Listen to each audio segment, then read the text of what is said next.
7, 6, 5, 4, 3, 2, 1. I'm going to invite you to rise in body and or spirit. You'll notice our piano is empty. Let us all keep our thoughts and prayers for Don, who actually tested positive for COVID last night. And so we've made we've got some videos for the music, and so play along with us as we sing hymn number 128, For All That Is Our Life.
Okay. I'm Karen Bush, and I welcome everyone here this morning to the Unitarian Universalists of Sarasota. We especially want to welcome our visitors, whether you were able to come today in person or whether you are on live stream. We invite you to participate in any of our events, and we also invite you to find out more about us and Unitarian Universalism. We encourage you to register on our virtual guest book, which you can find on a link on the homepage of our website, uusrq.org, under the Welcome banner on the top right. If you do, we will send you our weekly newsletter and links to all of our virtual events. If you're in person, there's a sign-up table for visitors outside in the courtyard, and as always, we invite you to join us for coffee and conversation. We look forward to getting to know you better. We have a few announcements today. The Arts Council is pleased to present watercolor artist George Babbage, now exhibiting in the Lexau Gallery. His personal vision for his paintings come from the places he's visited. We also have displayed in the pedestals work of ceramicist Joan Libby Hawk. The collection is comprised of wheel-thrown porcelain vessels. Please join us in the Lexau Gallery following this service. Also following this service, the Rainbow Alliance Potluck will be in the Reeb Room. And the Reproductive Justice Action Team really wants to see you at their table. They want to become the next Ohio in terms of legislation regarding reproduction rights.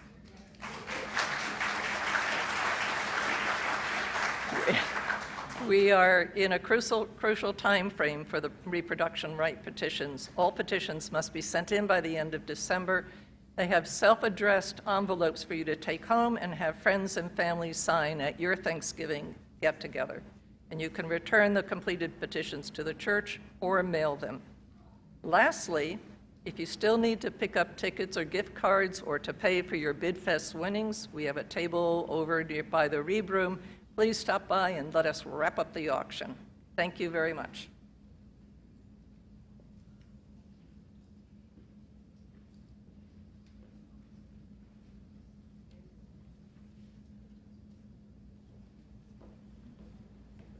Good morning.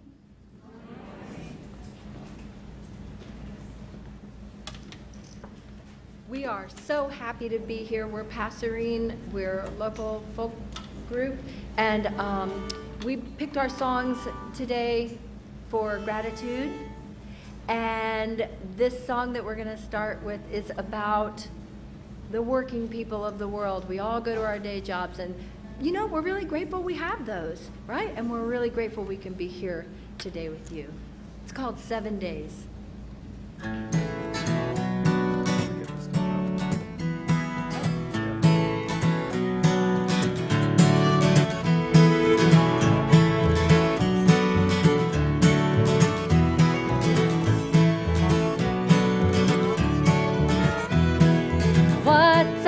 Monday morning, could I get a little warning if we're gonna start out this way?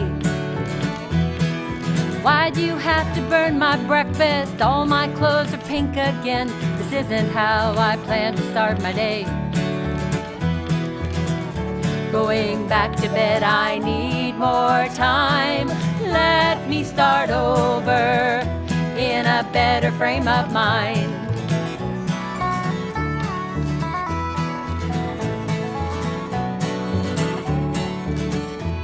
It's Tuesday and I feel clever. Set a goal, it's now or never. Deconstruct this mountain on my desk. It's a big one. Find that important letter with a date that really mattered. Monday is haunting me again.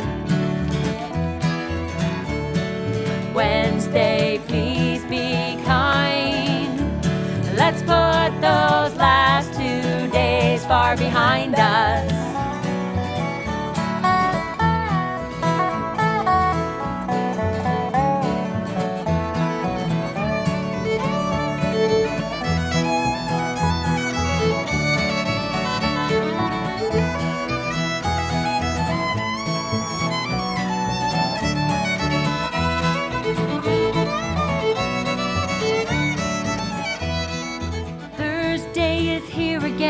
Time to plan for my weekend. First I have a deadline by 4. Grab that spool of thread, sew up a few loose ends. It's 5:01, I'm running out the door. Could Friday be a weekend day? My boss doesn't seem to see it that way.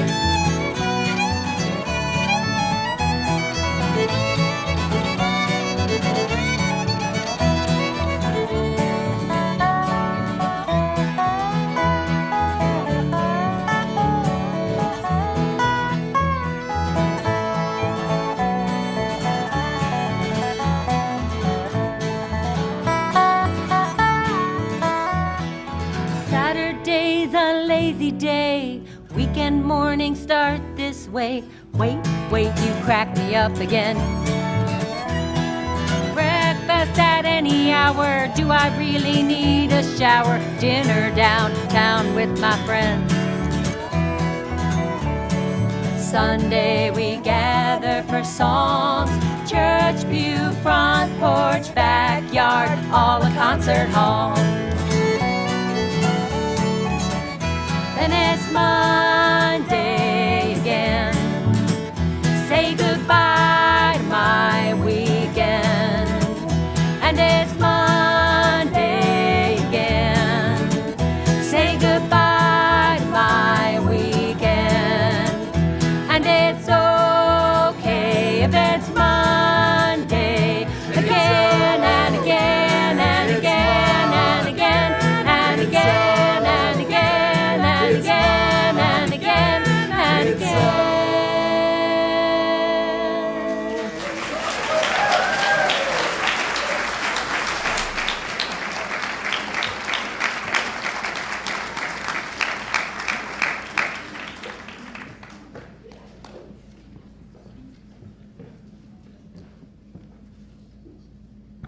Hello, everyone. That was so awesome. That music made me so happy. Okay, today's opening reading is from The Way of Gratitude by Reverend Galen, Guengerich. Okay, gratitude is the practice of a radical openness to whatever comes our way, whether for good or for ill. It's a way of living that understands the meaning of our lives in terms of our relationships to the people and the world around us. The practice of gratitude enables us not only to embrace the good experiences in our lives, but also to endure the difficult experiences and seek to transform them. It points the way from what is present to what is possible. And now we'll light the chalice.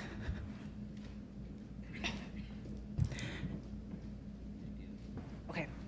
As we light the chalice, symbol Unitarian Universalism, we affirm our second principle, justice, equity, and compassion in human relations. And now a time for all ages.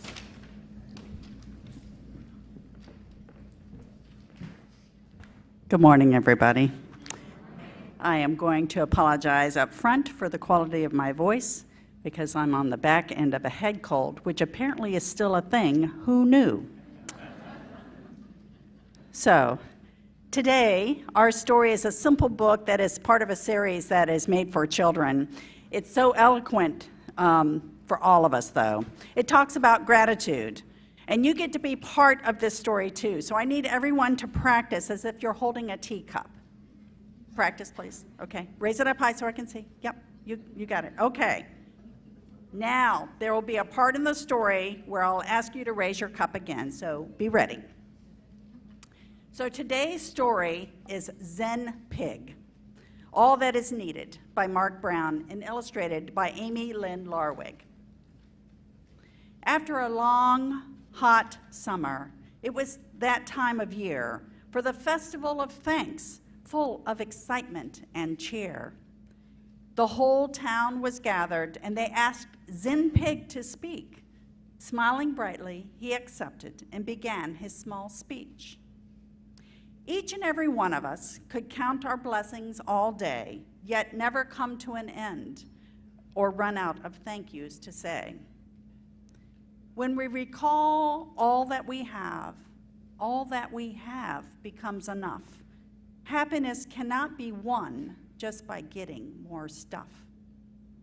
When it comes to our thanks, remember this small fact: there's someone with less wishing for what you already have. Nothing is too small to recognize and admire. As a gift, a treasure, nothing's left to desire. Discover the joy of not wanting more. Acknowledge your blessings and let your spirit soar. Too many before us have come, gone, and lost, only to discover the chasing of things is not worth the cost. So all that you have is all that you need to live the life you want, to be happy and succeed. So sit back and relax, if only for a moment. Awaken to your wealth and let your heart open. Raise your tea to the sky and repeat after me. I am abundant and happy. I am abundant and happy. I have all that I need.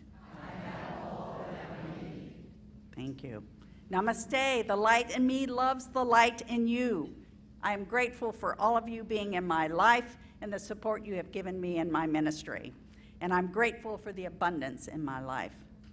Experts say that gratitude helps people feel more positive emotions. It improves their health and helps them deal with adversity better. So today I'm asking each of you to show gratitude by stopping by our table in the courtyard, taking a leaf and onto which you can write down a gratitude in your life, and then if you can, make a donation. Our children and our youth are gathering funds for Schoolhouse Link, a program that helps unhoused or homeless children and families in Sarasota County. So now I invite our younger UUs who might be here today, we have a whole bunch who are out of town, to join me in the West Wing for a lesson, a game on gratitude. Thank you.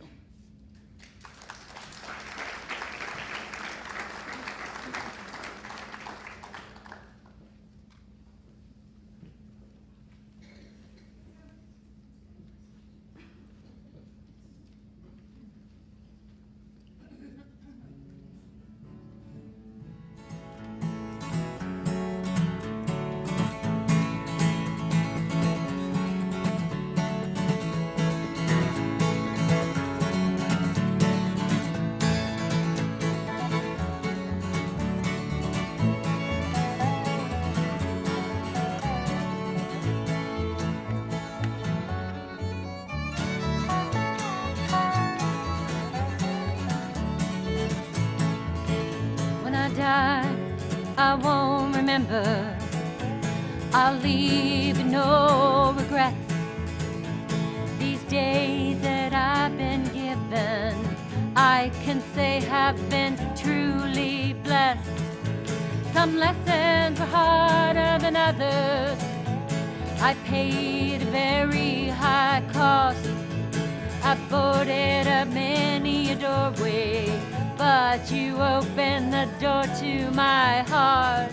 Tell me more of the love that you're feeling. Tell me how I make you smile. That these days and nights are forever, until I walk my very last mile.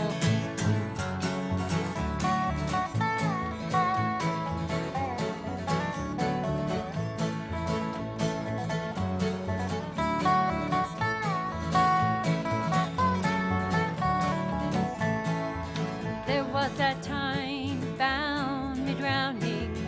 You reminded me how to breathe. Told me I could let go of sadness. Told me I've nothing to fear.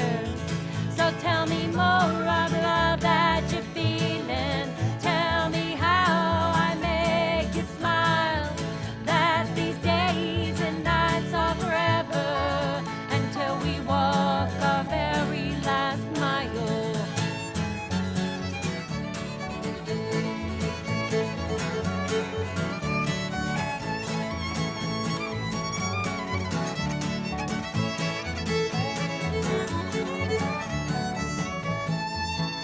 When I die, I won't remember.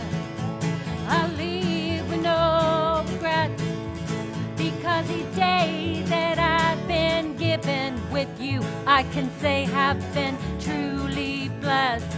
Oh, these days with you are the best. Oh, tell me more of the love that you're feeling. Tell me how I make you smile. That these days and nights are forever, until we walk our very last mile. Tell me more of the love that you're feeling. Tell me how I make you smile. That these days and nights are forever, until we walk our very last mile.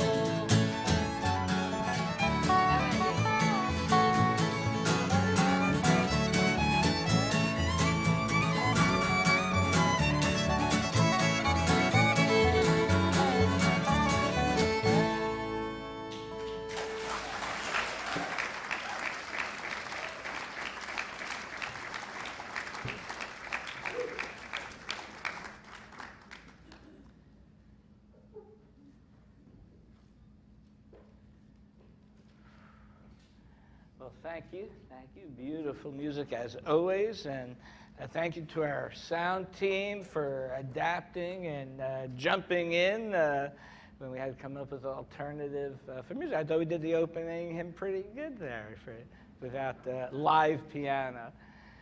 So today, in recognition of tomorrow being Transgender Day of remembrance, I share these words by the Reverend Amy Brooks called "We Bear Witness."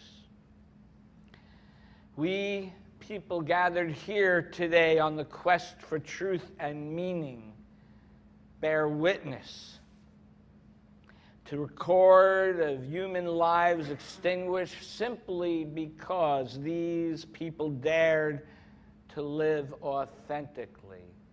We bear witness to the lives and reported deaths of number of transgender people globally so far this year. We bear witness. You can join in if you like. To the lives and reported deaths of transgender people in these United States so far this year. We bear witness. To the reported ones, uncounted ones, the unnamed many, whose lives and deaths will only ever be known by the universe. To this we bear witness. In these times of heightened anxiety, we who are gathered here today reject the teachings of division and ignorance and commit to siding with love against hatred. So, against any administration that seeks to fuel their rise to power by threatening the lives of transgender, genderqueer, and non-binary people, against systemic power structures that treat transgender, genderqueer, and non-binary people, particularly those who are of color, as being anything less than human. On this day, those who are queer folk and allies gathered together uphold the first principle that speaks to the inherent worth and dignity of every person. For those who are allied to the cause of protecting our transgender, genderqueer, and non-binary siblings. For those who exist boldly and unapologetically in public space as fully authentic transgender, genderqueer, and non-binary people. Sacred, transgender, genderqueer, and non-binary lives do not go unnoticed by us because and now we enter into the silence to think about how that bearing witness can come to fruition.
Last week on Facebook, I asked the question, what is something small or large that you are grateful for?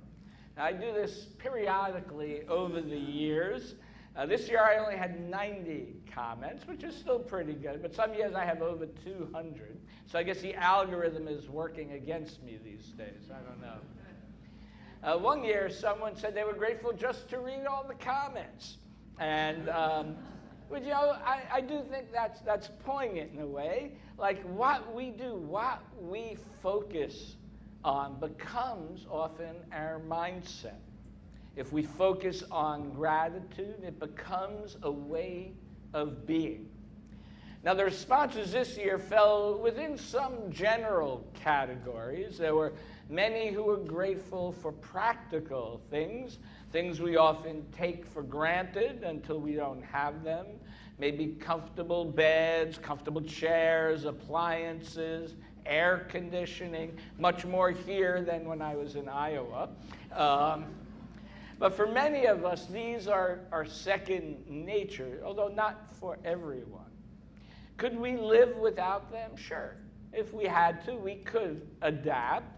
Although, honestly, there weren't a lot of people living in Florida before air conditioning. I mean, I will say population grew dramatically after that. But then we have to ask ourselves, like, I'm very glad I don't have to wash dishes by hand or my clothes by hand. I can go to the dry cleaner, put them in the dishwasher, put them in the washing machine, right? But then we have to ask ourselves, what do I do with that time that I have saved because I do not have to do all those things, right? And I would say being grateful for these things helps remind us of our opportunity to use our time and abilities to spend more time caring and creating meaning and beauty in the world. You know, there are other practical items listed, such as having a place to live and employment. Those are critical to sustain ourselves, right? By far, the number one response to my query was related to health, and people thankful often for their own health. People were just as grateful for the basic ability of their senses to see, to smell, to hear, and to experience all the wonders of the universe. And one was grateful for therapy to help people in their relationships, which I do think is a good reminder that mental health is an important aspect of our health. And some may debate whether this falls under health or not, but a lot of you are very grateful for coffee. I just found that out. Now, often many people become grateful for their health when we have a health scare. And particularly the past few years dealing with a pandemic, let alone all the other violence that happens in this world. Many people are just grateful to be alive. You know, I remember my grandfather when I was a little child, when anybody would ever ask him, "How you doing?" And his response would always be, "Every day above ground's a good day." And that always, yeah, I will say, it's one of those things, but it kept repeated. It just always stayed with me about, right, just being happy. I mean, he came to this country when he was 10 years old with no money. He he had 5 heart attacks in his life. This was the time that I call BL, the time before Lipitor, which for those who don't know is a groundbreaking cholesterol drug, which I now take and prevents many from having heart attacks. And as supportive as I am for modern medicine, because I do personally believe in better living through chemicals, but if we are grateful for something, we have to give it attention, right? I think sometimes the fact, right, I take Lipitor, I take some other drug that's a generic of Lipitor, not because the insurance company won't pay for the brand name. That's another whole story. But I think that sometimes does make me like, oh yeah, I guess I can eat this thing because I'm taking Lipitor, so I don't really have to worry. But that's not really then me being grateful for my health then, right? I'm grateful for the medicine, but that is not keeping me healthy, right? We can live healthier lifestyles if we really value our health. You know, we think about these things, right? We give attention to things like our jobs and our family or this church, right? But unequivocally, I hope, right, we make time for things that are important to us. And so we have to have that same attitude towards all the things that we are grateful for. So if we are grateful for our health, we need to make time for it, right? In the same way we make time for work. Right? We often think I can just go a little bit longer and I hope I'll not get sick, right? But it always catches up with us eventually, always. Sometimes even healthy people get sick. There's nothing you can do, no matter how healthy a lifestyle you live, right? But you want to at least put the odds in your favor, right? So make taking care of your health, I encourage you, a high priority, especially when you are healthy. Because gratitude requires responsibility. I just want to repeat that. Gratitude requires responsibility. If we are to practice gratefulness, then we need to nurture and care for that which we are grateful. If we are grateful for our health, it can't just be about our health. It has to be about health in general. It means making sure people have access to care for their health. Because as we have seen over the last few years, if others are in bad health, it affects our health. Right? More than that, it means that people need to have access to healthy food and a healthy environment, which brings up another point. The reciprocity of an interdependence of gratefulness. Right? We rely on each other to keep each other healthy. Right? Don was sick, right? So he didn't come in today because he didn't want us to get sick. I remember early in my career, like I would not miss a day no matter how sick. I think I had 3 sick days in 20 years of work, right? But that wasn't healthy for me or for the other people that I worked with, right? And so I want us to think about that reciprocity, and not just between us as humans, right? But also between humans and nature. A number of you responded, you are grateful for nature. People were grateful for trees and the sights and the sense of flowers and the sun rising every morning. And I would add fresh drinking water, recognizing the interdependence again of all things. Caring for nature is interdependent with our health. We need fresh air to breathe, right? If we pollute the air and destroy the ozone layer, right, we're not going to have good health. If we continue to pollute our water, we're not going to have good health. We've seen the devastating effects. Just think of Flint, Michigan. And that has happened, that just not has been publicized, but that has happened in many, many other cities. The food we eat needs the sun, the soil, the water, the efforts of farmers and drivers and grocery store employees, all interdependent to make our life sustainable. Many of us probably do not have a farm in our backyard to grow our own food. So we should be grateful to nature, not because it's a utilitarian bargain that we make for survival. We should be grateful to nature for sustaining us and caring for us. I mean, it's amazing to think about that nature provides everything we need for nourishment. And if we are grateful for nature, then it should lead us to care and nurture nature. What a nice alliteration, nurture nature. I didn't even plan that. I also want to raise the question of whether we can truly be grateful for something if our good fortune comes due to the suffering of others.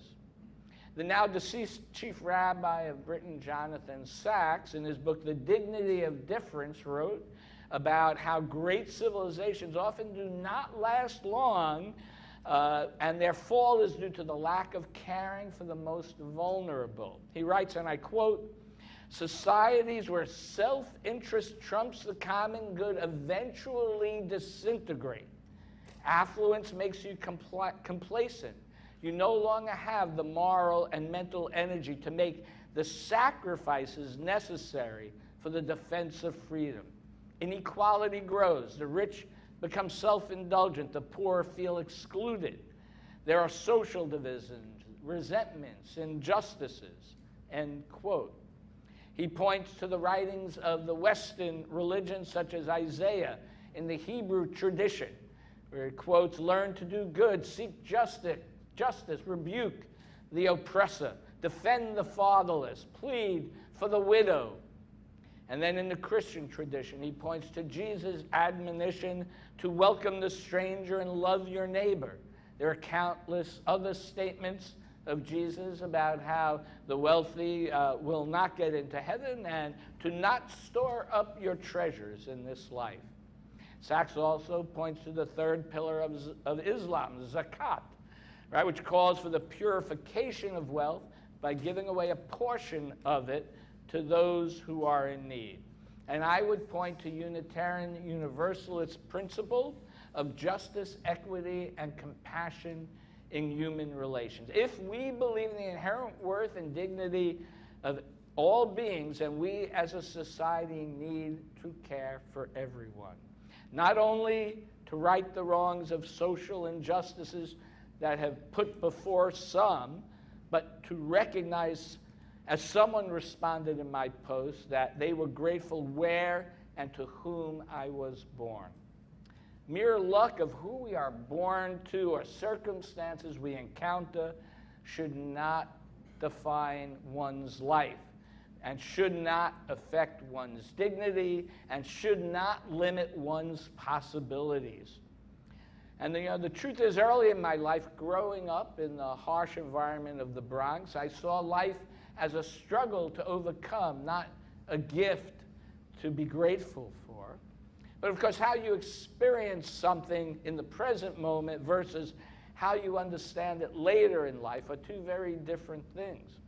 In retrospect, as I have had more life experiences, I realized I was very lucky compared to many others. I had advantages. I had doors open to me. I had two parents, both of whom kept me focused on education, and who in hindsight gave me more than my share of second and third chances. I always had a roof over my head and food on my table. I had friends who protected me and stood by me. I had teachers who instructed me. I had employers who mentored me and gave me opportunities. I found this religion, Unitarian Universalism, that comforted and challenged me to explore and widen my understanding of the world and my agency in it.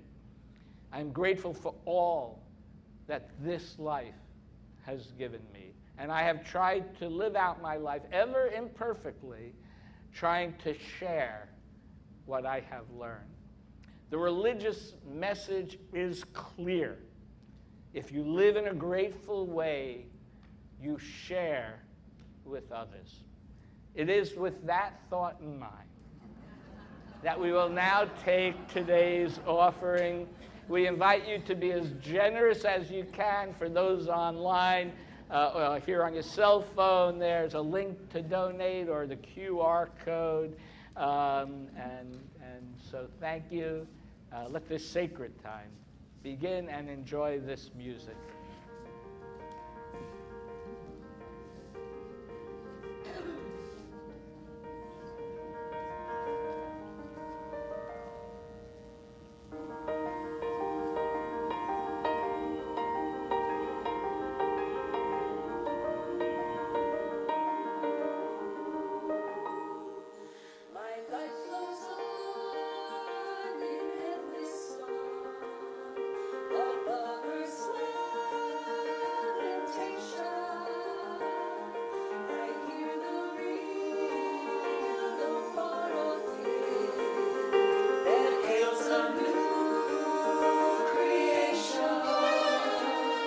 No storm can shake my inmost calm, while to that rock I'm clinging, since love prevails in heaven and earth. How can I keep from singing?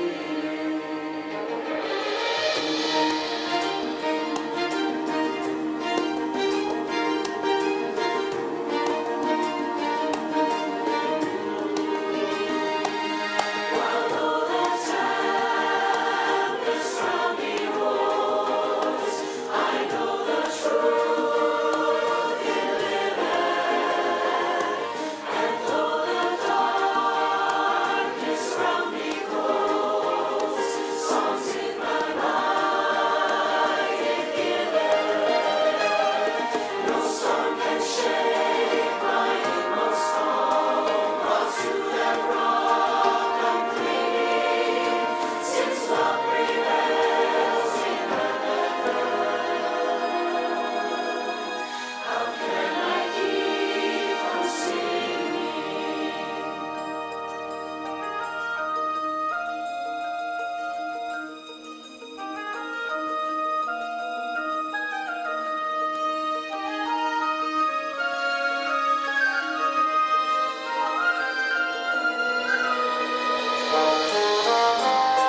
excerpt from Wolin from Henry David Thoreau.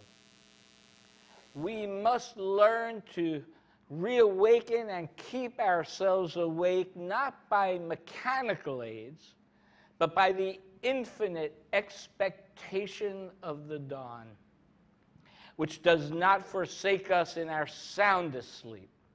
I know of no more encouraging fact than the unquestionable ability of humans to elevate their life by a conscious endeavor.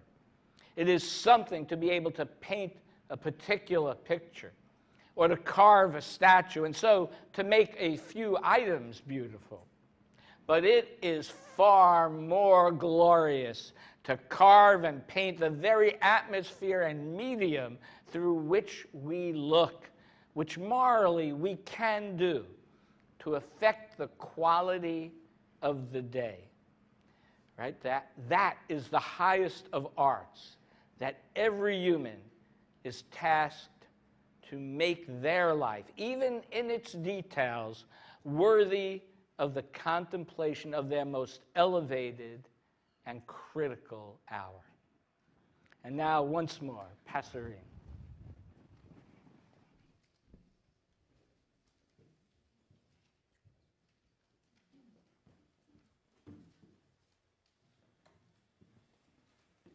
I'd like to give thanks today for the rosin on Sarah's bow so that I may hold my pick throughout the song. This song is actually probably the most explicit song about gratitude that we have in our repertoire. It's a song that Carmel and I wrote in 2020 to honor people who we lost that year, not to COVID, but to cancer, and sort of generally think about how important people are in our lives, and home is really the place where that we share with the people we love. I need to let you know that in the second verse, there's a reference to a very traditional image of the Christian God.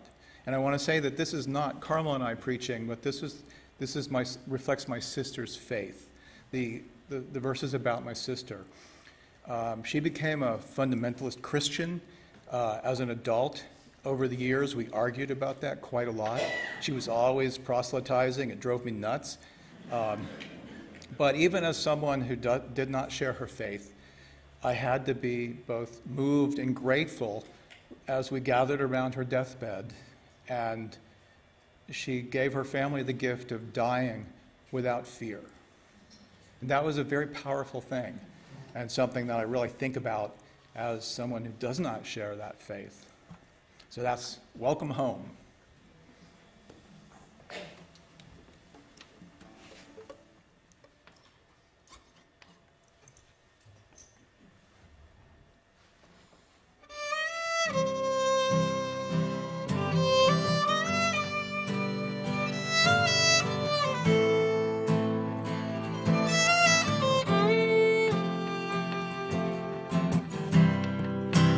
Had a friend, he always smiled, he kept good company, fed our hearts, called us brother, sister. The man knew no enemy. If you ever needed him, he was just a call away.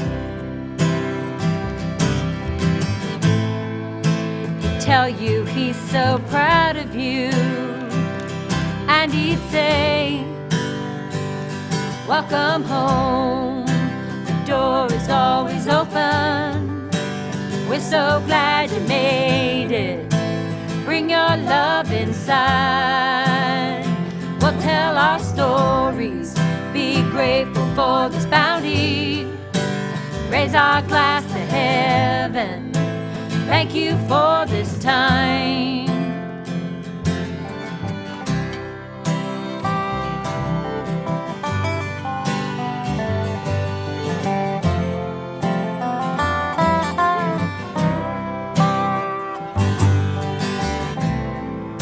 My sister's house is where the family gathered, full of grace.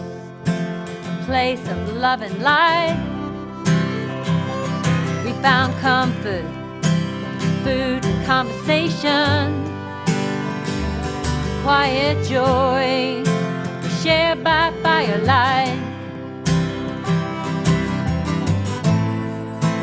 If you ever needed her,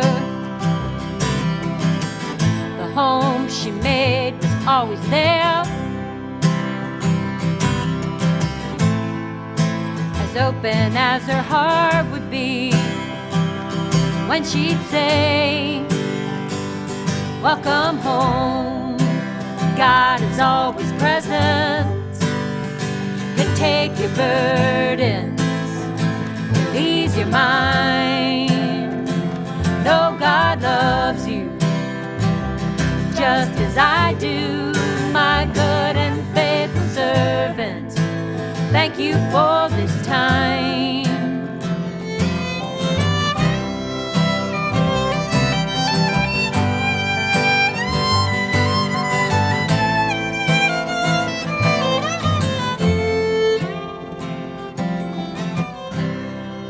When all the world seems torn by anger, stuck in sickness, suffering and loss, still the circle always be unbroken. There's healing in this place. We made with love more than ever. We have needed this. Home becomes our saving grace. Learn to treasure every moment here, and we sing, welcome home. Our door is always open. We're so glad you made it. Bring your love inside. We'll share our stories, be grateful for this bounty, raise our glass to heaven. Thank you for this time.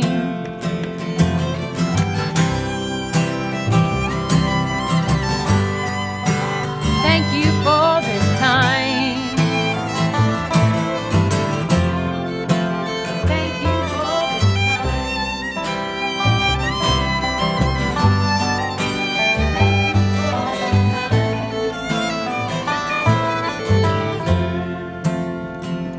Welcome home.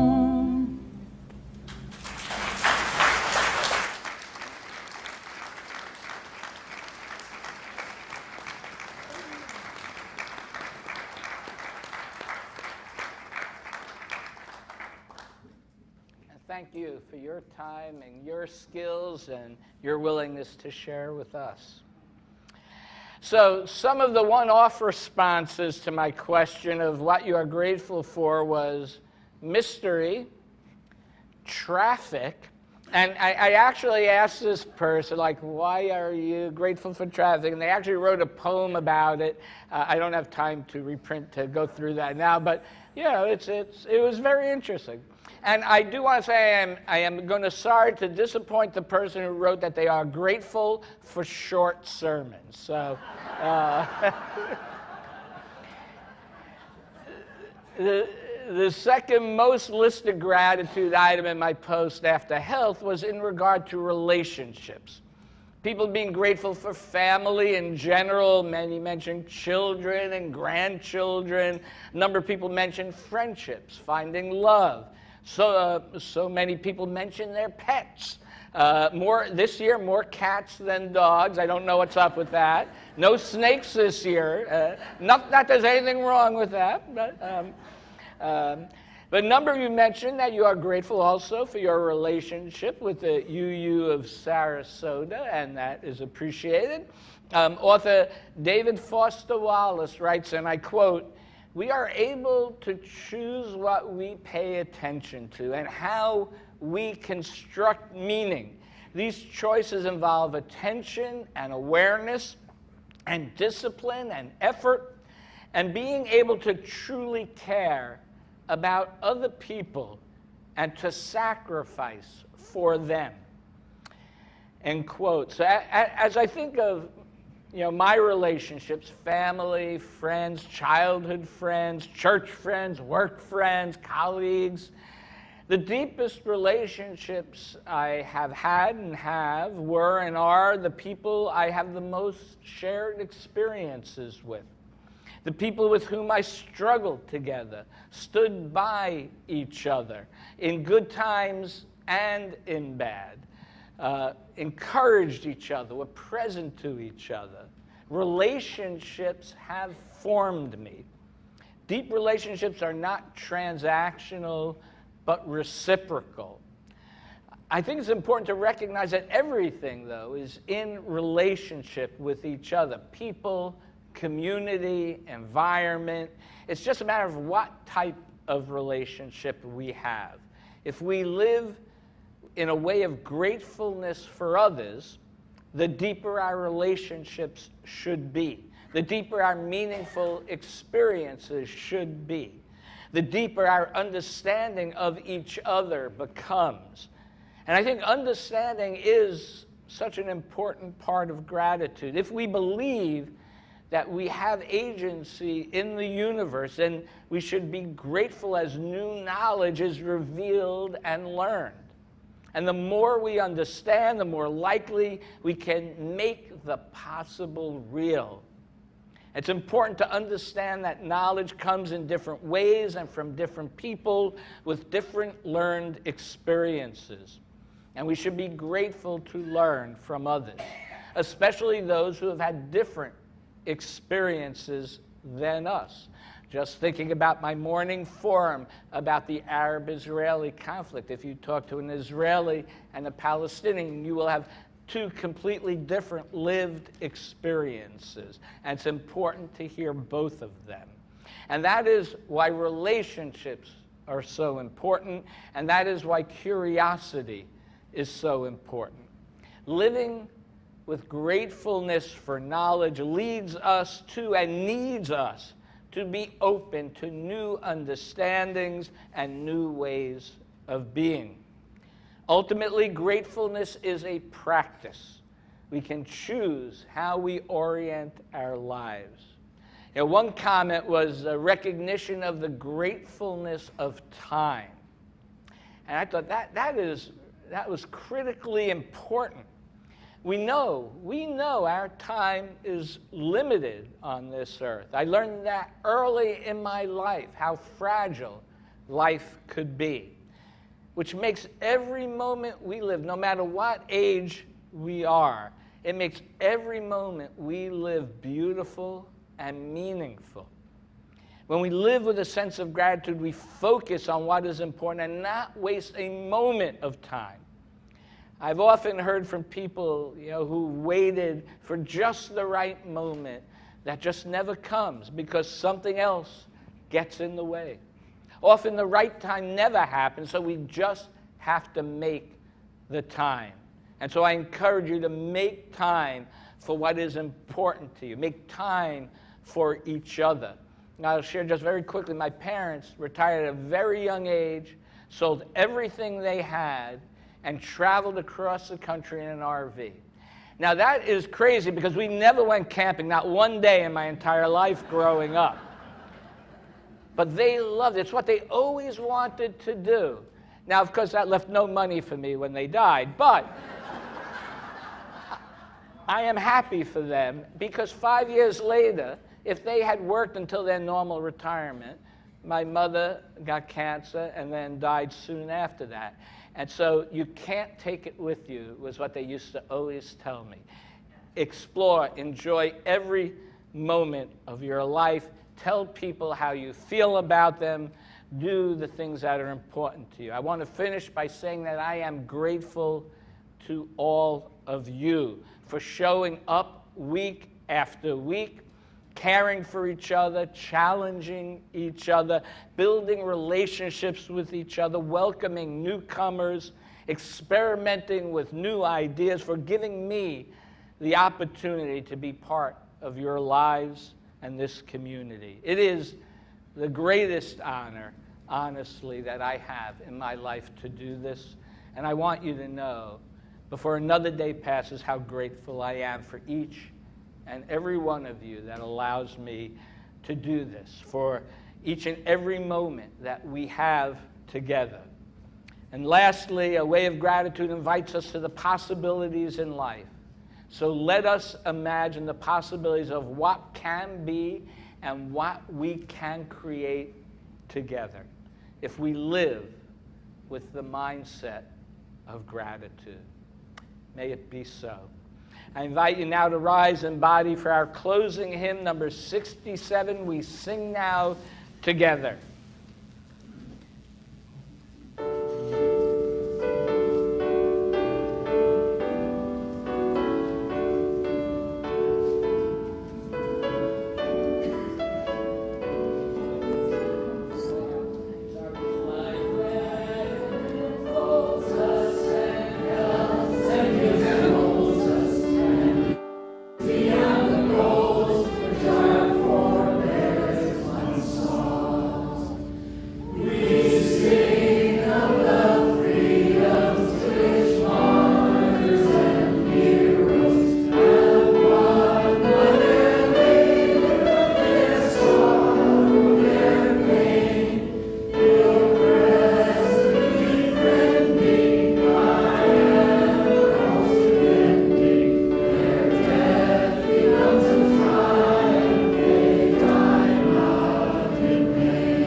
Closing words are from the book, The Way of Gratitude by Reverend Galen, and I don't know, Guengerich. We can't do everything now, but we can do one thing, the one thing that will move us along on the way of gratitude, if only by a step. As long as we fully embrace each moment, we are doing the one necessary thing. Today is the first day of the rest of your life. No matter what has gone before, today presents you with a new and unique opportunity, one that has never come before and will never come again. Let us make the most of it. Happy Thanksgiving, everyone. I'll be on vacation next week, and so thank you for that, and I will miss you, and I will see you the following weekend. Please join me in extinguishing our chalice. We extinguish this flame, but not the light of truth, the warmth of community, or the fire of commitment. These we carry in our hearts until we are together again. Thank you all for your presence here today, and have a happy Thanksgiving.